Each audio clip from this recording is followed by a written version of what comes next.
Near my house, there was a small market that had been running for decades. Though it wasn't large, it had everything from fresh fruits and vegetables to daily household items. My mom would go there at least twice a week. Even when my grandma was still working, she used to shop there often and became friends with the stall owners, especially the fish seller, Mr. Lau, and his family. They were always kind and helpful, and over time, they became very close to us.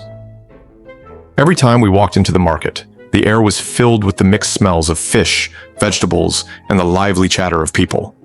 It was the perfect picture of everyday life. Mr. Lau's fish stall was in the southeast corner of the market. The floor was always wet, covered with water splashes, and the ice counter was full of different kinds of fish, from carp to catfish and even sea fish. Whenever the fish moved a little on the ice, the cold air and water would splash, making the stall seem alive. Mr. Lau wore rubber gloves, picked up a wooden mallet, and knocked out the fish before cutting it open with a sharp knife, scaling, gutting, and cleaning it in one smooth motion. His actions were so practiced that it looked almost like a dance. He knew every detail of his work, and decades of experience made his skills mesmerizing to watch. Mr. Lau's son, Guangping, who was also Niu-Niu's father, was his right-hand man and the future owner of the stall. Guangping inherited his father's hard-working nature and calmness. He was always smiling and worked in an organized way. He was strong, and his hands moved quickly and skillfully while scaling or cleaning fish. Customers often praised his skills. Everyone in the market knew him as a family man, always kind to his wife and doting on his daughter. Whenever he had the time, he would pick up Niu-Niu and me from school. Niu-Niu was my classmate, and we were as close as sisters. Every day after school, I would often run to the fish stall, either to help or to play with Niu-Niu. She would always stand next to her dad and grandpa, watching them handle the fish, her eyes full of curiosity. Sometimes, she would even pick up a small knife and try to scale the fish like the adults, her serious face making her look adorable. Mr. Lau and Guangping would often guide her with a smile, teaching her how to hold the knife steadily without hurting herself. The peaceful days passed like this, filled with the warmth of the market. In my memory, the entire market was filled with our laughter, and it seemed like this life would continue forever. However, everything changed on a rainy night. That night, Mr. Lau, his wife, Guangping's wife, and a young helper at the stall named Shrimp, a 20-year-old guy, were all killed by Guangping. Only Niu-Niu survived because her bed was close to the door. She woke up during the chaos and escaped, running into the street, crying for help, until a passerby found her and called the police. When I heard the news, I was so shocked I could hardly breathe. The scenes of our daily life kept replaying in my head, but now everything was shattered. After the incident, I couldn't accept what had happened, and I wasn't able to see Niu-Niu. I only heard that she had been sent to a mental hospital, traumatized and unable to remember the details of that night clearly. Police said her descriptions were scattered and filled with fear. From the initial investigation and Niu-Niu's fragmented memories, it seemed that around 10 o'clock that night, Guangping suddenly changed. It was as if he had been possessed. His eyes became empty and cold. He picked up a fish knife and attacked his parents while they were sleeping. His wife heard the noise, ran to see what was happening and screamed, but she was also killed shortly after. The young helper, Shrimp, tried to stop him but couldn't escape his fate. After the killings, Guangping didn't run. He just sat there in the pool of blood, expressionless, like he was possessed by a demon. I felt heartbroken for Niu-Niu's family, and I couldn't stop questioning why.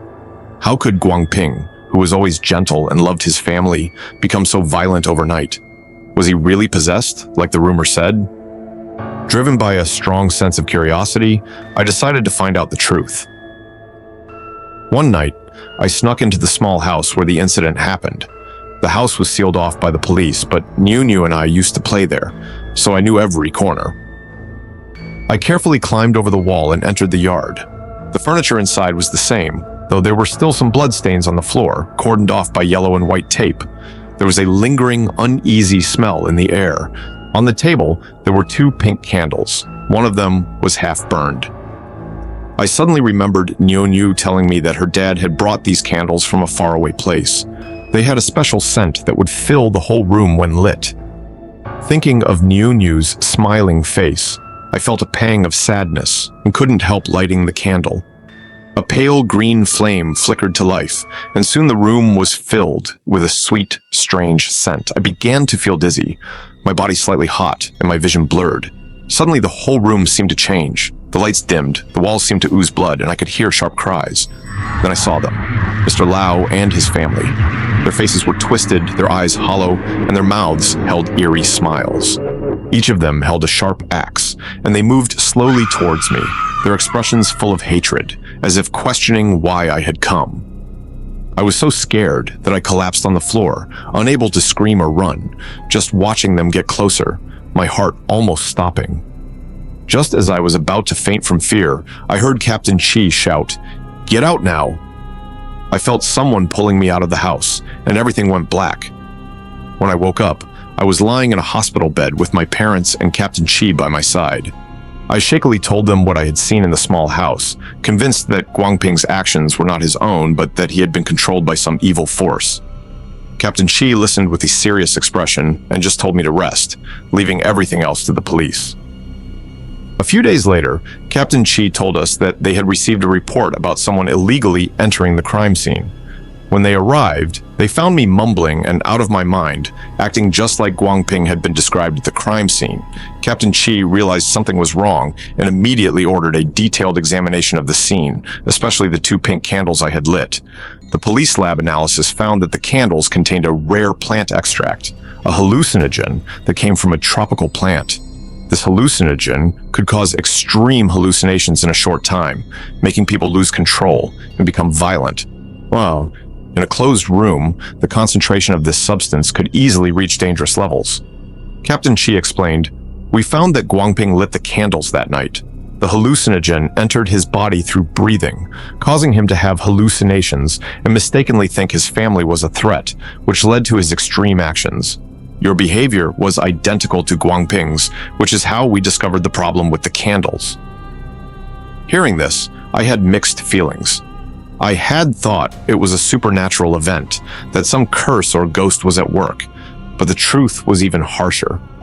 Guangping wasn't possessed. He was an unknowing victim of those hallucinogenic candles, driven to madness and violence by what he saw. After the truth came out, I never had the courage to return to the house. Case was finally closed, and 6 months later, Niu was preparing to move back to her hometown with her uncle's family. On the day of her departure, we hugged each other in silence at the station, unable to find the right words to say. Life had to go on, but the warmth and laughter of that little house would never return.